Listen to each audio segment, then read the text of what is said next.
एक बार प्रेम से बोली शंकर भगवान की जय। हर हर महादेव, हर हर महादेव। अदिति लोकगीत चैनल के माध्यम से बाबा भोलेनाथ और संग में मैया पार्वती जी के चरण में कोटि कोटि प्रणाम करतनी, हमार प्रणाम से इंकार हो।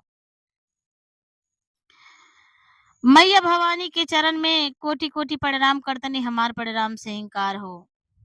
यूट्यूब से देख रहल बानी समस्त गुरु भैया गुरु भैया के चरण में कोटि कोटि प्रणाम करतनी, हमार प्रणाम से इंकार हो। आज दीदी बहुत सुंदर बाबा भोलेनाथ की शिव चर्चा कथा लेकर आयल बनी और कहानी। हमार कथा कहानी रउआ लोग के अच्छा लगी तो वीडियो के लाइक कर देव जा, चैनल के सब्सक्राइब कर देव जा, कमेंट में हर हर महादेव जरूर लिखब जा दीदी। देखी दीदी,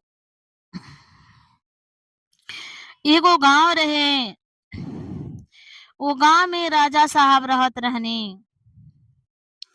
वो गांव में राजा साहब रहत रहने दीदी। राजा साहब के बहुत धन दौलत, बहुत सारी सामान रहे, गाड़ी घोड़ा बंगला। राजा की राज चलत रहे वो देश में। कौनो काम होखे तो राजा के माध्यम से होखे, राजा की राज चलत रहे दीदी। देखी, लेकिन जन राजा के माता जी रहली राजमाता, उनकर नियत कुछ ठीक ना रहे दीदी।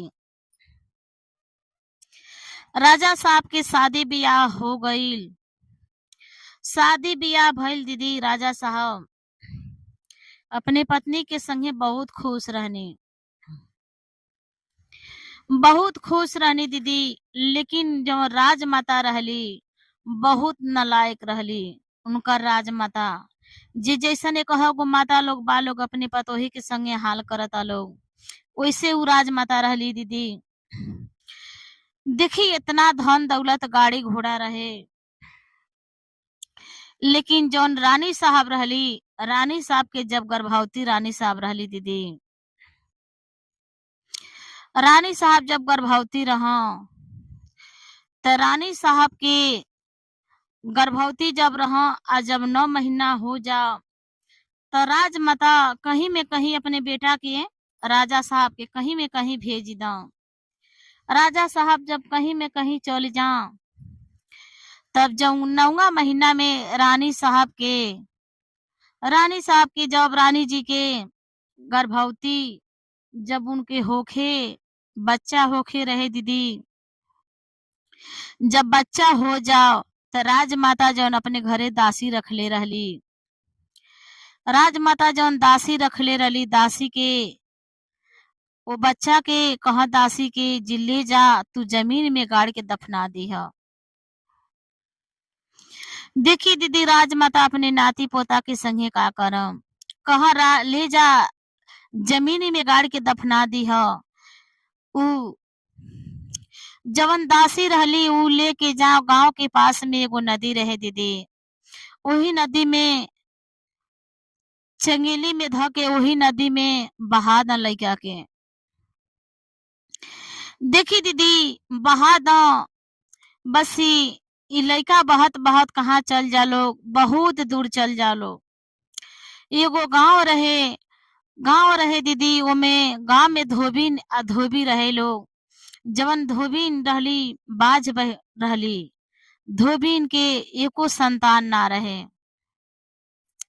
जब धोबिन कपड़ा धोवे गईली दीदी, कपड़ा धोवे गईली तो वही अपने थी में कपड़ा धोवत अली, नदी के आटे देखत अड़ी जे नदी में लइका कहाँ कहाँ रोवत आवत अटे। लइका का कैली दीदी, बढ़न के लब्दी लेहली आ लब्दी के सहारा से लइका के घींच लेहली आ लइका के घींच के लेके घरे चली अली। जब घरे लेके अली दीदी, तो जब घरे लेके चली अली तो जौन धोबी रहना पूछा था ना, ना धोबी जी कहाँ से बच्चा लेकर अयलू है, केकर बच्चा हुआ। धोबिन कहली जे जी हम बच्चा कहीं से केहू के छोड़ के या चाहे चोरा के नहीं छीन ले आइल, हम नदी में कपड़ा धोवे गईनी हई बच्चा वही नदी में बीच में रोवत रहना के हाँ अधहत आवत रहना तो हम बच्चा लेके चलिए नहीं हाँ धोबी कहना जे देखो गांव में डुगी पिटवा दो जे जेकर बच्चा होखे आके ले जा आ नहीं तो हमनी के थाना पुलिस कह दी लोग तो हमनी के जेल चल जाई हमनी के सजा मिली। धोबिन कहली ना जी हम कौनो बच्चा चोरा के नहीं छीन ले आइल जी हम डुग्गी पिटवाए जाए हमके ये बच्चा के पोसे के बा बहुत सुंदर दीदी देखी नीली नीली आंख रहे कहना धोबी जे इनकर नीली नीली आंख बा इनके नील नाम रख देवे के नील नाम से वो लड़का के लगल लोग बुलावे आ सेवे पोसे पालन पोषण करे लगल लोग दीदी। देखी जब राजा साहब आईनी शिकार घूम घाम के शिकार उकार खेल के त अपनी राजमाता से पूछनी राजमाता अब बच्चा कहाँ बाड़े रानी साहब कहाँ बाड़ी कहली राजमाता ये बाबू उ रानी साहब के लइका ना रहल वैसे ही पेट में चिरकुट ध के आ पेट ऊंचा कैले रहिए जे हम गर्भवती बानी उ गर्भवती ना रहली है। देखी दीदी रानी राजमाता के कितना खेला रहे राजमाता फिर कुछ दिन के बाद फिर रानी गर्भवती भैली जब रानी फिर गर्भवती भैली दीदी तो फिर राजमाता अपने बेटा के शिकार खेले भेज देली जब 9 महीना हो गए राजमाता शिकार खेले के भेज देली जब 9 महीना हो गई दीदी फिर गर्भवती जब उनकर बच्चा पैदा भइल दीदी फिर राजमाता का कैली राजमाता फिर का कैली अपने नाती के फिर धो जन उनकरे घरे दासी रहली कली ये दासी और जहाँ ले के वो बच्चा के गाड़ी अइलू जमीनी में धास देलू एहू बच्चा के वही जले जाके जमीनी में धास द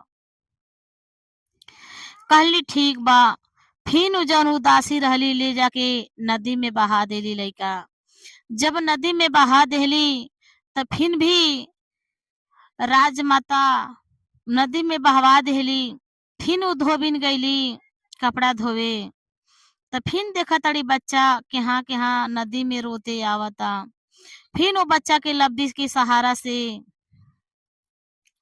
अपने घींच लेली फिर घींच के लेके गईली घरे जब घींच के घरे ले गईली तो फिर धोबी कहना जे अरे कहाँ से बच्चा लेके आवतड़ो कहली धोबिन देखी एगो हम कैसन बानी जे नदी में बहा गिहल लइका हम पोस ले तनी आई एगो महतारी कैसन बिया जे नदी में लइका होके बहा देतिया उ कितना पापी दुष्ट बिया हम कैसन बानी जे हमार नाय बालक तो हम पोसे तनी आ ओकरा होता तो नदी में बहा देतिया।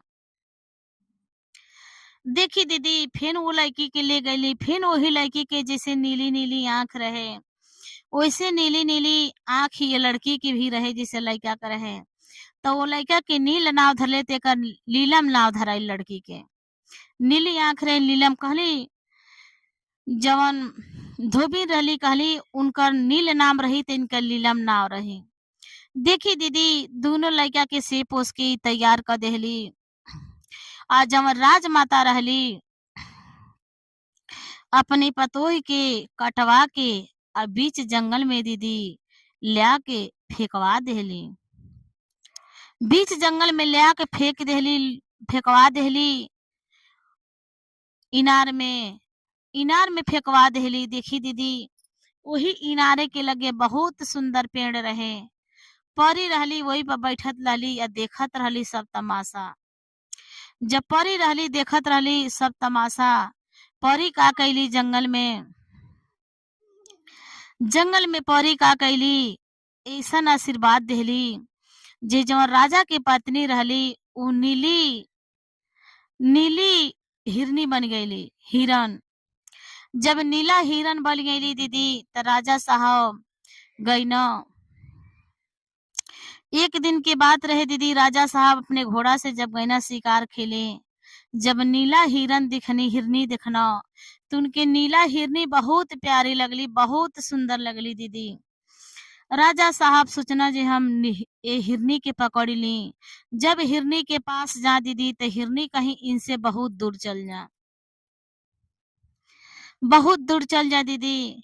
बस अपने बाण से जब हिरनी के मरना तो हिरनी वजह से निपात हो गईली। जब हिरनी वजह से निपात हो गईली दीदी तो राजा साहब,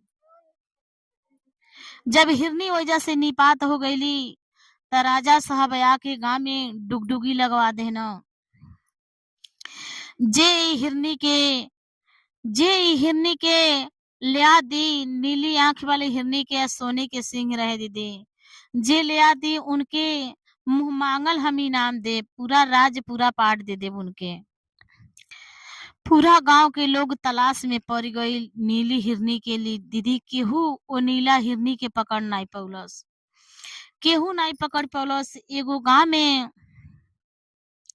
देखी दीदी बाबा भोलेनाथ की महिमा देखी, बाबा भोलेनाथ के महिमा देखी दीदी। एक दिन साधु के रूप में गईनी, एक दिन साधु के रूप में गईनी।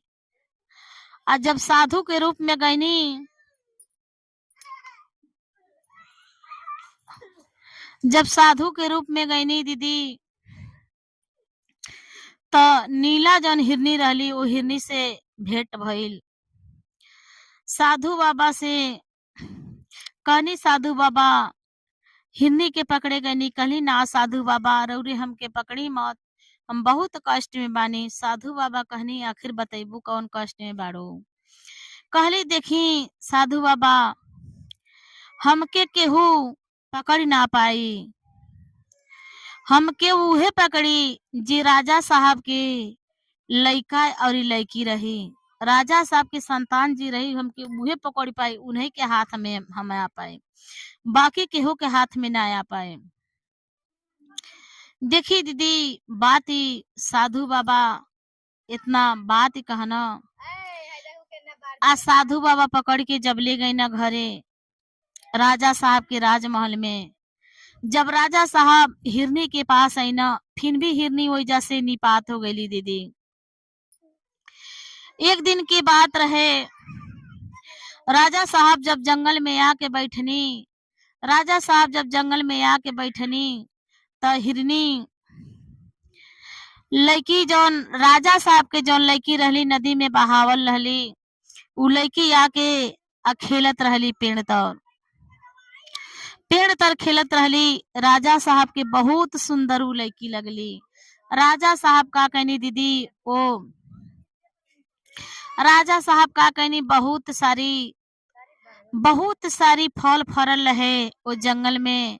वो लड़की के देहनी तूर के आ सब लड़की, जब वो लड़की के देहनी तो लड़की का कैली, लड़की का कैली फल लेहली आ कहली राजा साहब बहुत रौरे धन्य है जितना। आ राजा साहब जब लड़की के देखनी तो अपने मेहरारू के याद आवे लगल, जे राजा साहब के जो रानी रहली उनके नीली नीली आंख रहे।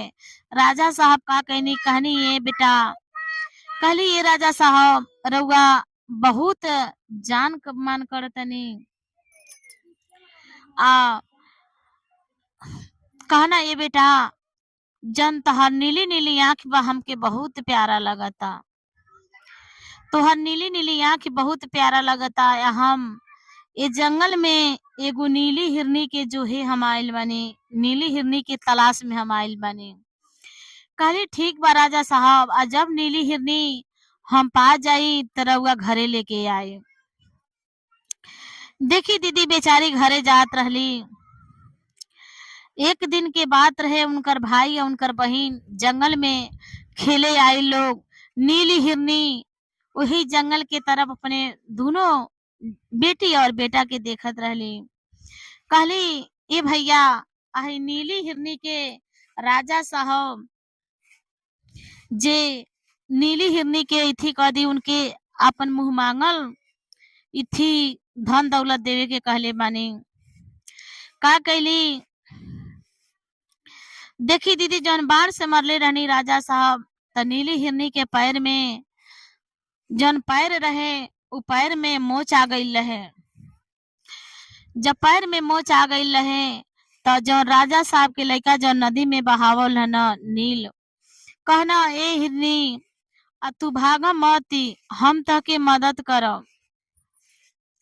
कहली धन्य हो बेटा, जे सब के हमके पकड़े खातिर ले गइल बाण मारल, तू बड़ा तो हमके मदद के कहतड़। नीली हिरनी रुक गईली। नीली हिरनी रुक गईली और उनके पैर में दवाई वही लगावल लोग। उनके पैर में दवाई लगावल लोग। उनकर बेटा और बेटी ठीक हो गईली, घरे ले गई लोग। तब जौन हिरनी के लइका रहना नील, सुनना राजा साहब आधा राज आधा पूरा राजपाट मुंह मांगल दे। कहना ले चलो राजा साहब के घरे कम से कम दिखा तो दो। राजा साहब के घरे कम से कम दिखा तो दो। कहना ले चलब राजा के घरे। देखी दीदी, जब राजा के घरे लेके गई ना, राजा के घरे लेके गई ना, तो राजा साहब दूसर रानी बियाह करके लेके रे आई रहनी। दूसर रानी बियाह करके लेके आई रहनी। जब रानी साहब उहो रानी जब गर्भवती रहा, तो नीली हिरनी के तरह उन्हों के गर्भवती जब रहा, तब उन्हों के बच्चा ले आके उनका राजमाता मरवा दो। ऐसे करते दो बच्चा उन्हों के भई लो मरवा दो। तो जब नीली हिरनी गईली उनके घर में, तो राजा साहब ऐनी हिरनी के पकड़े। कली राजा साहब रौरे पकड़ी मत, पहले हमार बात सुनी। कनी राजा साहब हिरनी तू बोले लू का? कली हाँ हम बोले नी। राजा साहब का कहनी हुई जहमे रुक गई नी।